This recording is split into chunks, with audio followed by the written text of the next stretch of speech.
What's up guys, it's Trevor with Embers Fireplaces. Today we are looking at some pretty luxurious gas grills. Now we do a lot of gas grills reviews, but these things are money and they will cost you money. They are expensive. But there's two different models we have. We have the Artisan and the Alfresco. The Artisan, I don't know if you say Artisan, sort of their entry-level line, and then the Mac Daddy, the Alfresco, one of the highest end gas grills that we sell. Let's go.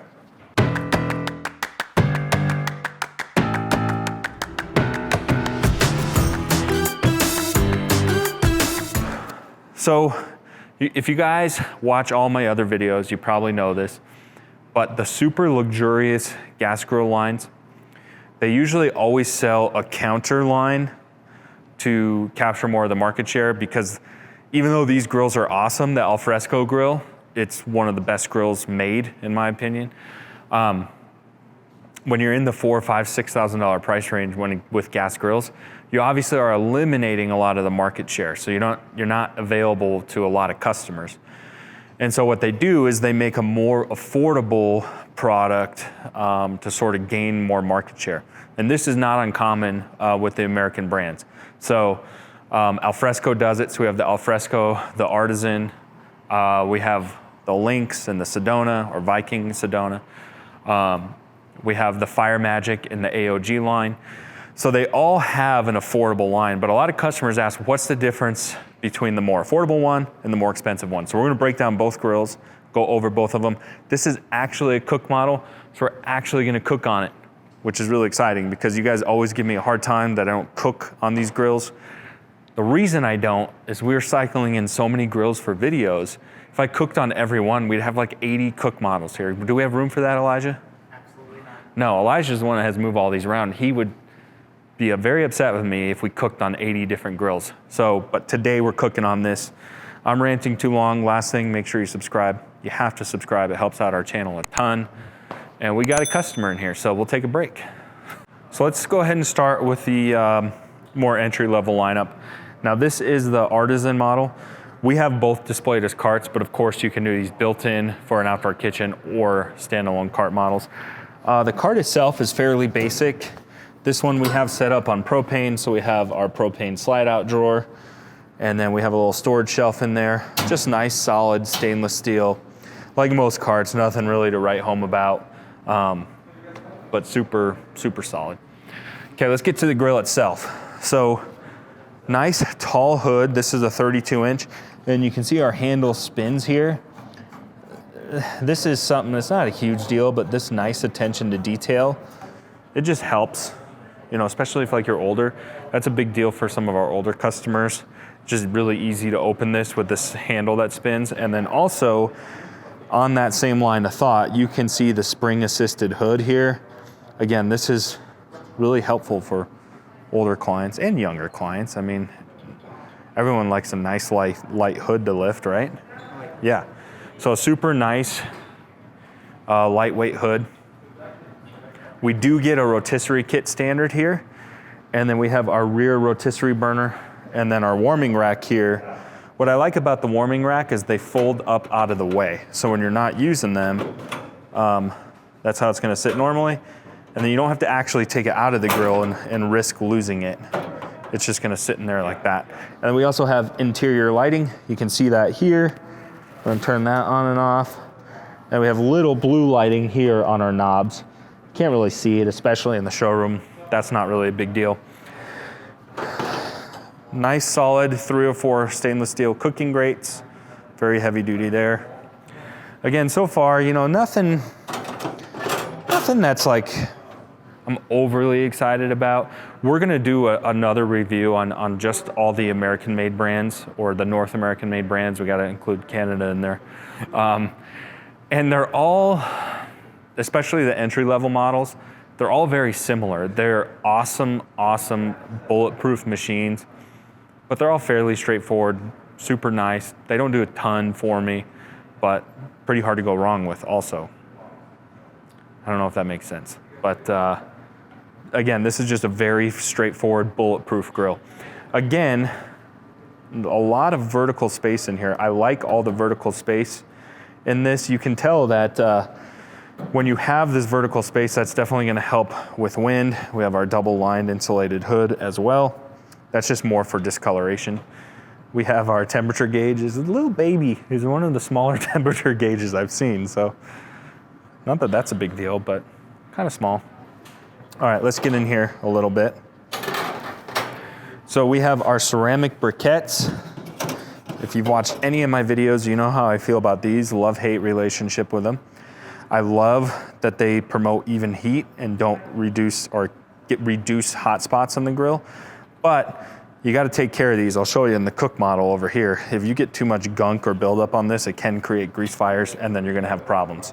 So awesome for performance, but require a little more maintenance. Then we have 20,000 stainless steel, 20,000 BTU stainless steel U-burner. See that knocking? You guys hear that? That doesn't prove anything at all. I don't know why I did that, but it doesn't do anything. But very heavy duty, 20,000 BTUs, that's a high BTU. So we're gonna get a lot more BTUs than normal with this guy. And then you can see in here, everything diverts down to the middle of the grill. Again, we have this little shield for flare-ups. And then let's talk about our igniters for a minute. So we're gonna turn our knob, and then we got an electronic igniter. You guys hear that? So it's gonna be an electronic igniter for your burners. And then everything diverts down into your grease trap. That's gonna pull out right here. A really cool feature to Alfresco and Artisan. So if you look over here, do you guys see this gap a little bit? See that gap? And then notice this gap on the top here. That promotes airflow, so our control panel is always cool to the touch. Again, you don't think that's a big deal, but it does make a difference. So if you have kids around or anything, this will always be cool to the touch, which is a nice feature. Also, what's cool, especially like if you want an American-made grill, but you just don't want to spend even this kind of money, they even sell the Eagle version. I think it's the American Eagle. It's an even more stripped down version of this. You get all the high quality components, but you lose, I think, the rotisserie rear burner and some lighting. And that's even more affordable. So if you want to really if you're on a tight budget, but you want a good high quality product like this, that's really bulletproof with a lifetime warranty, you can even go that model as well. And again, you're just getting a solid machine that can't complain about. So that's my take on Artisan. There's a lot of competition in this space, so we'll review, again, all these brands across the board, these North American brands, and tell you what's different across the board with the brands. So there's a lot of players in this space, but this is a very, very heavy-duty quality machine that I think is very, very bulletproof if you're on a budget, especially. What about you, Elijah? What do you think? Yeah. Elijah doesn't have too much to say too much. It's just that it's nice, but he sees a lot of barbecues around here. All right, should we get over to the Alfresco? Because there's not as many, when you're in this price range, this luxury price range, there's not as many players in the market. And so there's gonna be some cool stuff you guys are gonna see. So first of all, let's start with the cart. Again, we can order this as a cart or built-in. What's a very unique feature is on their cart models, check this out. You can order this as a refrigerator. So see that? It's not a very popular option. Like, we don't sell a ton with this combo, but if you wanted to really utilize your space, you have a refrigerator underneath your grill. Now that's pretty cool. Outside of that, it has a lot of the same features of the Artisan, but let's go over what's different. You can see this is a 42-inch, again, a really nice, tall, big, beefy hood. We have our rolling, our sliding handle here. We have interior and exterior lighting. Now, you'll have to pardon the mess. This is a cook model, so it's not shiny and new, but we're gonna talk about some really cool stuff here. Let's start with our spring assisted hood. So you guys can't see anything here with the springs. And the reason is I don't know what you would call that, but the spring is like a wound up spring. What am I trying to say? It's like a compact a coiled spring, almost like a garage door, like on a garage door. I sound really unintelligent right now, but you guys know what I mean. That's nice because sometimes those other spring-assisted hoods, the heat can sometimes warp them a little bit, but with this compact coil, super nice. For how heavy and beefy this lid is, it is super light, so it works really well. Also, what's really cool, see this guy right here? So this is a motion for our lighting. So when this is closed, our lighting shuts off, and we open it, we have our lighting turn on. Again, you see our nice airflow system here, our nice gap to keep this cool to the touch. And then you notice you don't see a rotisserie motor. Why don't we see a rotisserie motor? Because it is built in, it's on a chain motor, so it was built into the machine. So we just have a button right here, and then we can turn on and off our rotisserie motor. And then of course, we have our rear rotisserie burner there. And then let's check out our ignition system. Let's see how those work. So again, they're gonna be a spark igniter. So the grill's gonna run with that. But also what's cool, let's talk about this. We don't talk about these pieces a lot with our cooking, but look at this thing. Look at this hood. I mean, we're 1.25 inches thick all the way around. I've never seen anything that beefy. And then we also have a lot of vertical, our spit rod is 7 inches. So we have a ton of vertical real estate in this grill, which is awesome. So, I mean, look at this. This thing, like, this is like one of the most well-built sides I've ever seen. For example, come over here. We'll be doing a side-by-side, so we're not gonna spend a lot of time on this, but this is a Lynx, and look at this side difference. This is just a piece of steel sitting in here. Same with the side of the grill itself. There's nothing wrong with it.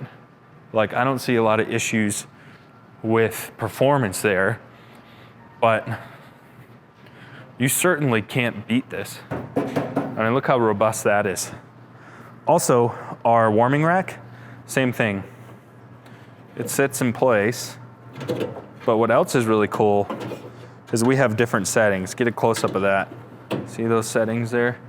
So we can set up our warming rack on different tiers. And then we also, what else is different is gonna be our smoker tray. So when we cook on this, we'll actually test this and just kind of see what we're dealing with here. Get on my gloves for this next part. All right, so we have even thicker cooking grates. Again, very, very heavy duty. The way we have this one trimmed out is we have our sear burner, our infrared drop-in sear burner, which gets 1400 degrees, so it gets super hot. And then, man, I can't even lift these with this glove. There we go. What's really cool, now this is unique, is we have these flavorizer bars that go over our infrared. So our juices are gonna sit in here and come back in and add flavor to our infrared burner. And we have a nice side diverter here. So it's gonna help separate the heat between the two as well.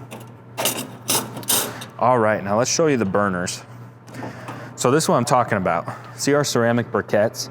See how they have like a lot of gunk built up on them? So when we cook on this, when we cook our steaks, what we're gonna do is we're gonna flip them. So our ceramic briquettes are pretty stuck in there. So we'll cook on this side, which you can see is super clean. And then while this side's cooking, this side will bake off and get clean too. So here's our burners. Now again, you can see super heavy duty burners. So we're even a higher BTU, but also this is stainless steel, but it's also titanium infused. So when we think of titanium, it's a very hard metal, so it's not gonna warp or contract because of the high heat. So they've spent a little more money in those burners, which is important. Okay, let's show you the burners here. Come on, Elijah, get close up here. What are you doing? Oh yeah. So you can see, oh, what I do. Turn on the rotisserie. Now that's a burner, wouldn't you say? Oh yeah. So that's pretty sweet. All right, enough about this. I think we all know what's coming. It's time to cook, right? Should we get cooking? Oh yeah. Bottom line is this grill, whoops, I'm pressing, this thing has a million buttons. What did I do? All right, so we got all of our burners lit. We got our infrared station on. We flipped our briquettes so we shouldn't get any flare-ups. Well, that's burning off. Let's give this a minute to heat up. So obviously bacon is notorious for grease fires, so we thought we'd put on some bacon jalapeno poppers. So let's put them on right here. Spread those out. And let's wait and see if we get any flare-ups. Okay, so what's actually really cool and interesting is it's not super hot over here because we're going to low. We're gonna see if we can go low and slow and high heat all at once, but it's just kind of warm over here. Whew. That infrared's no joke. Feel alive. Whew. Careful. Oh yeah. Yep. Okay. Well, these are cooking. Again, remember, we're low and slow over here. Should we see how good of a sear we can get? Let's do it. Okay, really get in here. Bone-in ribeye, only way. Whew. Go toss that. We'll give it a minute. So see how we can sear here and we can go low and slow over here. That's pretty sweet grill. Let's just let her do her job for a minute. All right, let's flip it. Oh yeah. Got our nice crosshatch. Oh, see, look at that. So see, we're getting some juices and those are gonna burn right back into the steak. That's pretty cool. One thing we failed to mention is this is not the normal cart. This is a demo model. This thing goes all around the state. So it's not gonna look like this. It's just a platform we have so we can load it in and out of trailers. All right, so we just got our ribeye cut up. Check this out. I mean, that is perfect. It's medium. Probably could have pulled it a little sooner. Look at that. Seared on the outside, medium on the inside. That is money. A grill, spicy. A grill that expensive better be able to make a steak taste like that. That's good. All right, bottom line is this grill is absolutely money. It is one of the more expensive grills we sell, but I have not seen a beefier, more well-built grill than this. Oh, also, they put special coating on all their wiring, so it helps so you don't have to worry about overheating or anything like that. You know what else is cool I just noticed doing this is this thermometer's flush mount, so it doesn't even stick off the hood. That's also really cool. So it's a beautiful piece of engineering, one of the coolest gas grills and best quality gas grills I have ever seen. But you're gonna pay for it. It is expensive. So we're gonna do a review of all of our luxury gas grills. So we'll get that going for you. So just in conclusion, we have the Artisan model. You get a lot of the quality features of an American-made grill, bulletproof grill, a lot that we like about it. But the Alfresco is just a cut above. If you're in that luxury market, it's gonna be hard to beat the Alfresco, I promise you. There's a couple out there. There's a few out there that I put up there neck and neck with it, but one of the best gas grills I've ever seen. Stay tuned for more videos. Make sure you guys subscribe.